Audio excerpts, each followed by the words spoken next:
Thank you for tuning into our best practice series with medical providers working with refugee and immigrant youth and families. This is one video in a larger series hosted by the Trauma and Community Resilience Center at Boston Children's Hospital. Each short video will highlight experts in the fields of medicine and psychology who work with refugee, immigrant youth and families. We are grateful to SAMHSA and the National Child Traumatic Stress Network for their support in making this series happen. In this video, we will be hearing from the team at the Mobile Migrant Health Team. With us today, we have Chase Bednarz. Chase is a first-year medical student at the University of Illinois College of Medicine in Chicago. He was an emergency medical technician, an EMT, for 5 years prior to medical school and worked as a patient care technician in 2 COVID ICUs in Chicago from 2020 to 2021. As an EMT with Chicago's Medical Reserve Corps, he helped respond to the July 4th, 2022 parade shooting in Highland Park and the FBI's Family Assistance Center, and served in Chicago's response to the 2022 Mpox outbreak. Chase has served on the Society of Critical Care Medicine's Crisis Management Committee since 2023 and hopes to pursue a career in emergency and critical care medicine.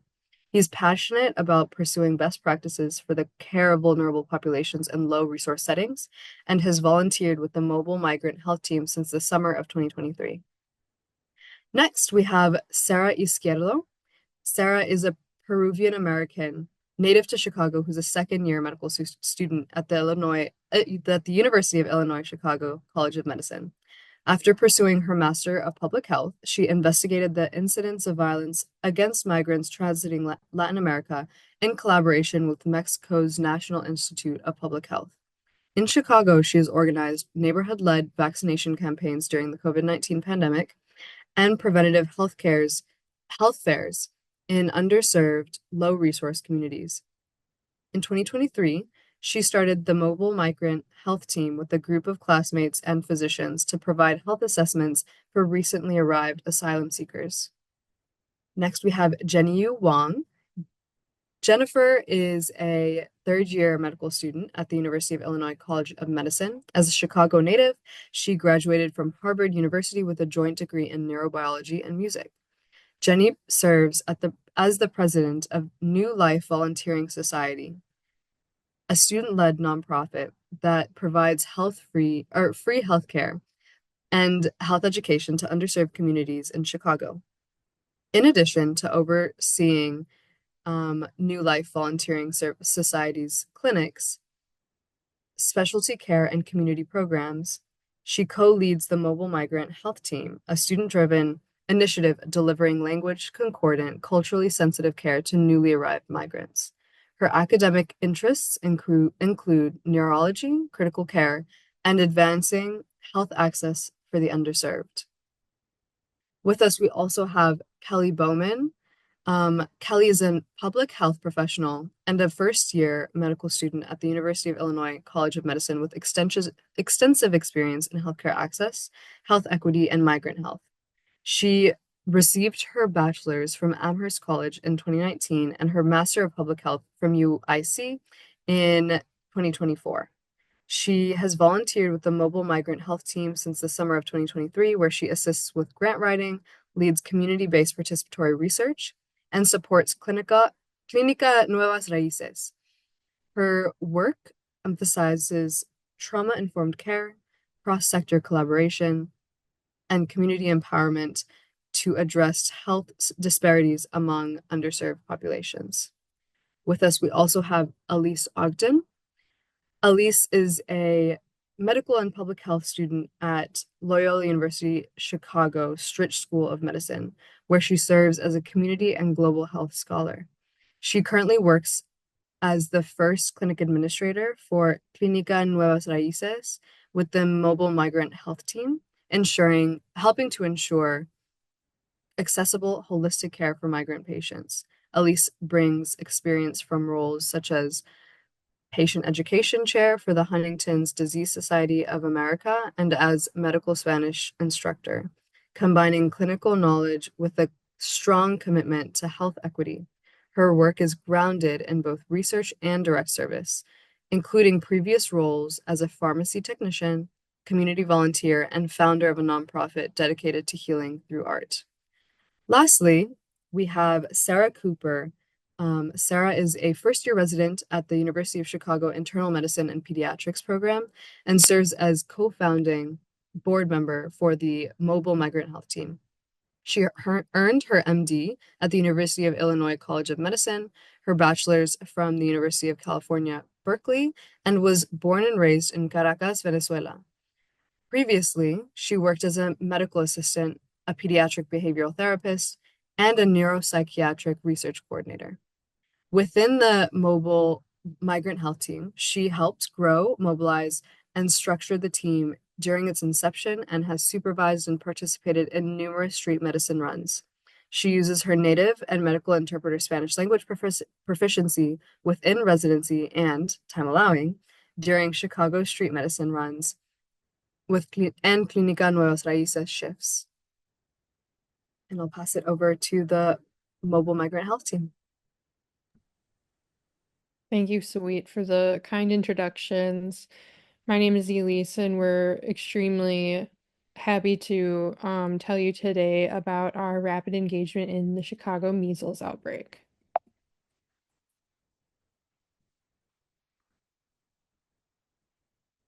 These are our contributors. Thank you to everyone who contributed, who is not presenting today. We have no disclosures.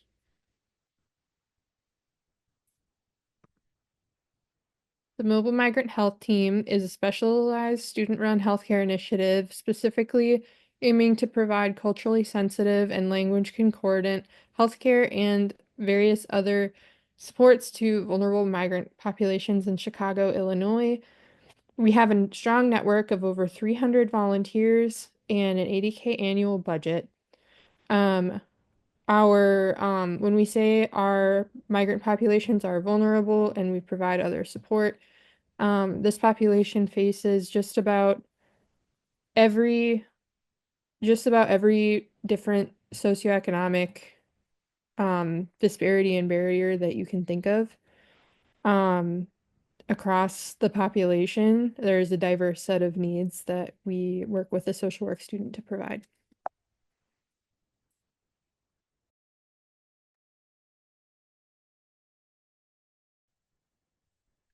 The learning objectives for today are to learn how to use clear, culturally concordant communication strategies when discussing vaccines, how to develop trust with patient populations and communities to which you may or may not be a part, establish connections with similar partner organizations that engage key players during response efforts. And of course, this has been central to the way that we operate, applying flexible problem-solving skills to address ever-evolving challenges. Especially when things are in crisis mode, we see a lot of swift changes and we need to be able to respond to them quickly. Next slide.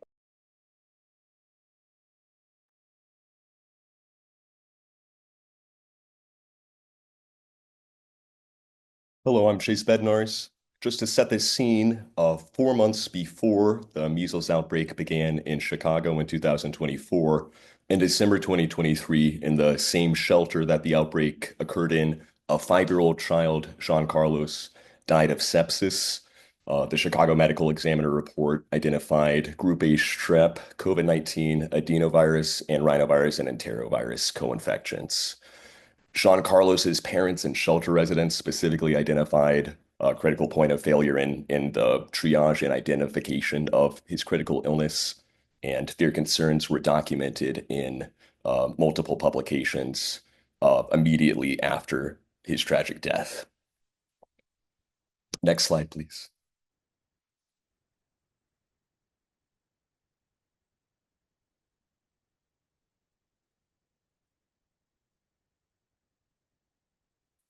So the outbreak initially began in March 2024. It was almost entirely confined to a migrant shelter in the Pilsen neighborhood, which housed about 1,800 residents in a former warehouse facility. The index case occurred in a 1-year-old child who developed a measles rash on February 26th, 2024. Because this child had received their first dose of MMR vaccine just 5 months prior, RT-PCR testing was required to confirm that this was indeed wild-type measles and not the vanishingly rare vaccine strain, which can also occur. This was done by Minnesota's Department of Public Health, and the CDC has 4 different regions where this public health surveillance is conducted. RT-PCR results did take about 10 days to result, and on March 7th, 2024, it was sequenced that it was wild-type measles that the child had experienced. Next slide, please.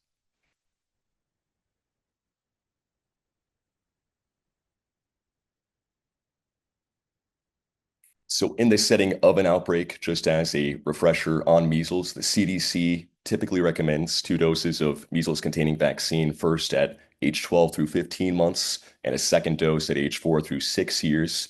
However, in outbreaks, these guidelines can be adjusted to allow for emergency MMR vaccination of infants earlier than scheduled, and also to allow for second doses of MMR vaccine much earlier than scheduled. This was very necessary due to challenges in identifying vaccine records, not only for children who happened to be living in the shelter, but also adults who had lost access to or not received documentation of their vaccines. So this did necessitate MMR revaccination for many adults and children in the shelter. Next slide, please.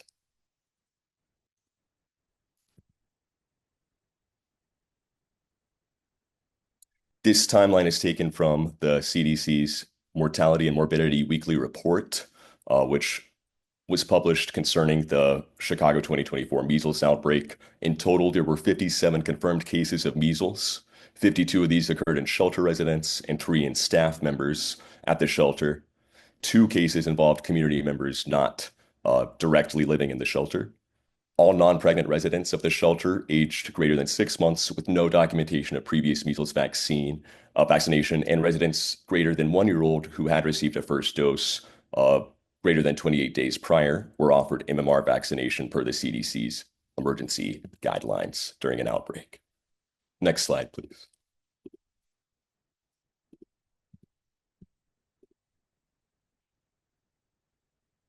As key players in the response was initially coordinated by the Chicago Department of Public Health, and the Illinois Department of Public Health requested a CDC EpiAid deployment involving an Epidemic Intelligence Service officer and the CDC's lead epidemiologist for measles, mumps, and rubella, both from the National Center for Immunization and Respiratory Diseases. They worked hand in hand with us, and for the full month deployment, they gave us their cell phone numbers so we could contact them 24/7. As part of our main themes for this presentation, we want to emphasize building trust in a community before the occurrence of a crisis. And this is why we believe we were asked by the Chicago Department of Public Health to assist in the response. And specifically, in addition to Mobile Migrant Health Team, or MMHT, University of Illinois of Chicago's Outbreak Response Team was also brought in to bolster the response. And CDC, there's a quote from the CDC Mortality and Morbidity Weekly Report that, quote, CDPH, Chicago Department of Public Health, collaborated with trusted community health workers and leaders who were effective liaisons for communicating messages from CDPH because they were fluent in Spanish and possessed insight and understanding of the community served. And Dr. Cooper will speak more about this on the next slide, please.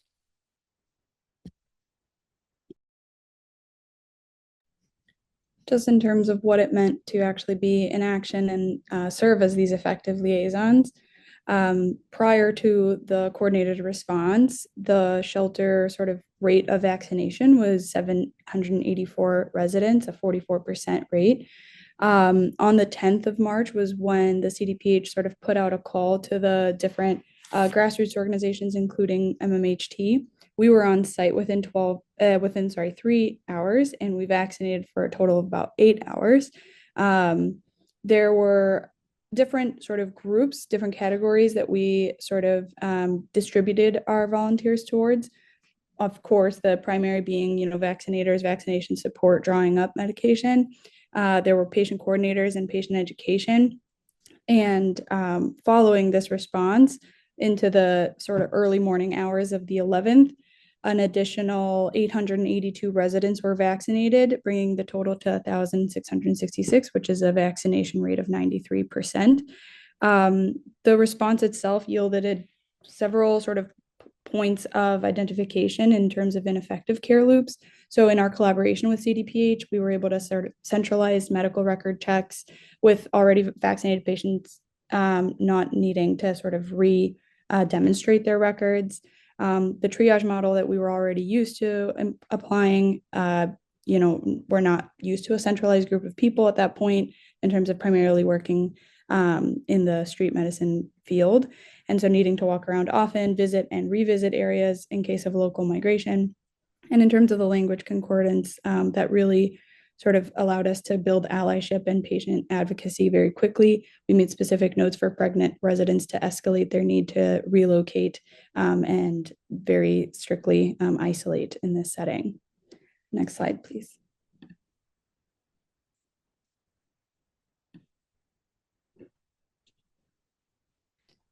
So as of May 30th, roughly 2-ish months after was when the outbreak was officially declared over, with the last known exposure being on the 5th of April. So the herd immunity is presumed essentially based on vaccination rates and the fact that 2 21-day periods of incubation did pass following the last known exposure. Considering the rate and rise within the shelter, there was ultimately minimal spread to the community. There was no severity of illness that resulted in mortality, which was a huge success. And I think out of the 50 states that are in 2025, 26 have reported measles cases. Notably, I think this very much emphasizes the role of surveillance, of quick action, of a controlled and very coordinated response. And there are, of course, very unfortunately and very sadly, 2 confirmed pediatric deaths from measles in Texas at this time, with the outbreak not yet being contained. So just as an example of the need to really focus on what would be done now, what would be done in the future, and how can we kind of continue to build this response. Next slide, please.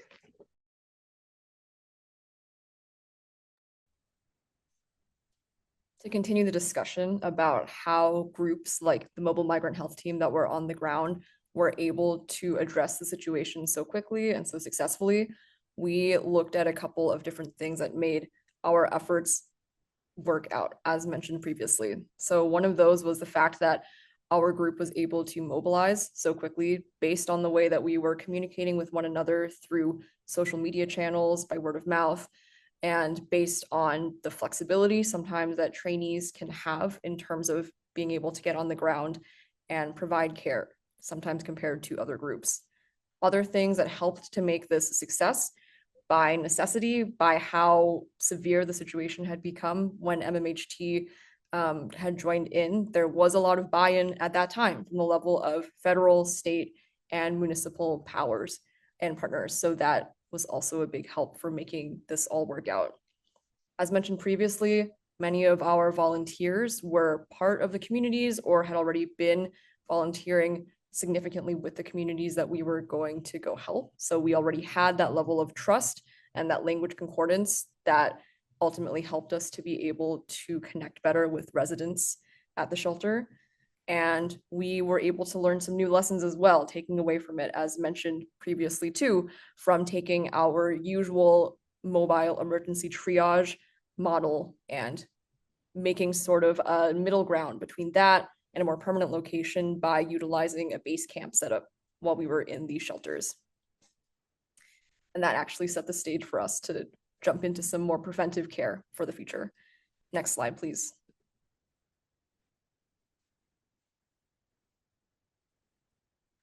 However, as with any situation, emergency or otherwise, and as a grassroots organization that is always trying to improve and learn, we, between ourselves, learned and talked about points of concern and areas that we could improve for the future. So a couple of things, as mentioned before, there was a bit of inconsistency between shelter intake exams between the groups that were on the ground, because there were so many efforts that were taking place, which of course is very helpful, but fortunately, that was something we worked to make more consistent and something we learned for the future. And following the outbreak, we realized through continued communication with our patient population and people on the ground that we maybe would have wanted to see more continuity of care and more certainty versus uncertainty over long-term surveillance for complications following that outbreak. Of course, vaccinations are a hot topic and have always been something that brings up concerns with parents and patients that they want to know more and want to understand better what exactly they do. So one thing that was very important for us was having very open conversations about vaccinations with patients. In both the United States and in Venezuela, there can be vaccine hesitancy centered around things like conspiracy theories or sometimes through different cultural backgrounds where there are certain groups or certain people who feel more or less comfortable with using vaccinations. So both addressing those concerns with an open mind and with the cultural concordance and language concordance that we were able to bring as a group, that all helped us to be able to get that buy-in from shelter residents too, that we wanted to help and that this would be something that would help them. And of course, that has implications for us here in the United States and in the world at large as people learn more about vaccines and we go in different directions about who is able to get them and who wants to be able to get them. Next slide, please.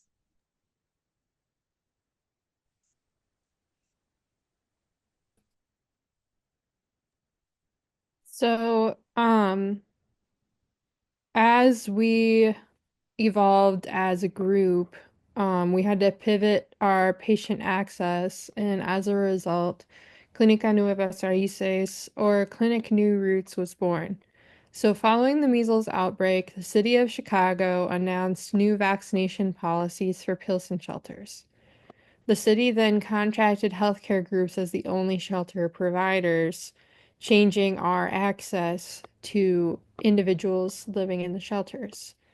Um, so, however, gaps in the continuity of care were nonetheless identified by MMHT volunteers, and in response to that, we opened up a student-run free clinic in collaboration with the Pilsen Food Pantry to continue serving these patients with proactive care versus reactive care, providing more preventative measures. So at this clinic, we are able to provide, we're a safety net clinic, so we provide as much as possible and then refer out to primary care that is open more days of the week other than every other Saturday, like we are. And then they also have access to imaging and specialty care.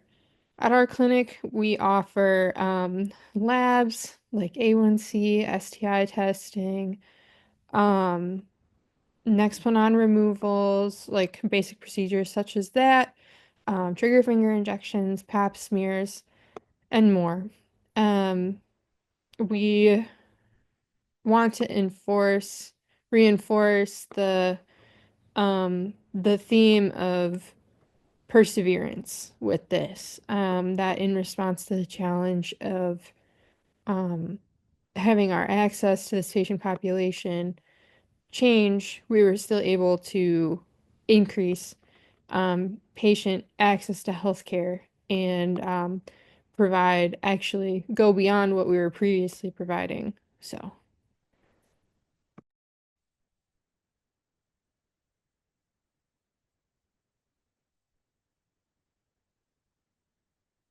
Thank you, Elise. So our key takeaways from this presentation, of course, it's important to use clear, direct communication about vaccines and other procedures and medical therapies. This is especially important when someone speaks a different language or may have a different culture from your own. Trying to meet them where they're at and understand how you can come to an agreement is of utmost importance. Building trust with the patient population and our similar partner organizations has been core to our work since the beginning. This is something that we do by consistently showing up in whatever settings and capacities we are needed at a given time.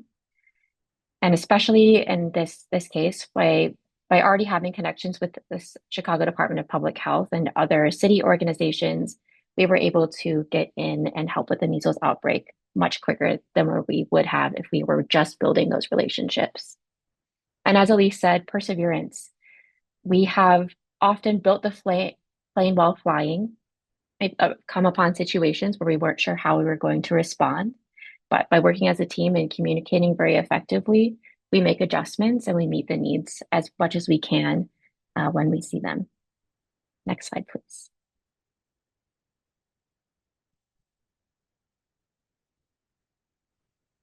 If you do have any questions, please reach out to us at mmhtchicago@gmail.com. We're happy to answer anything about our care model, about the measles outbreak, or any other questions you may have. Thank you so much. Thank you all at the Mobile Migrant Health Team for sharing your expertise with us, and we thank all of you for watching. If you're interested in learning more, please visit our YouTube channel for more videos. The link is in the video description. Thank you all.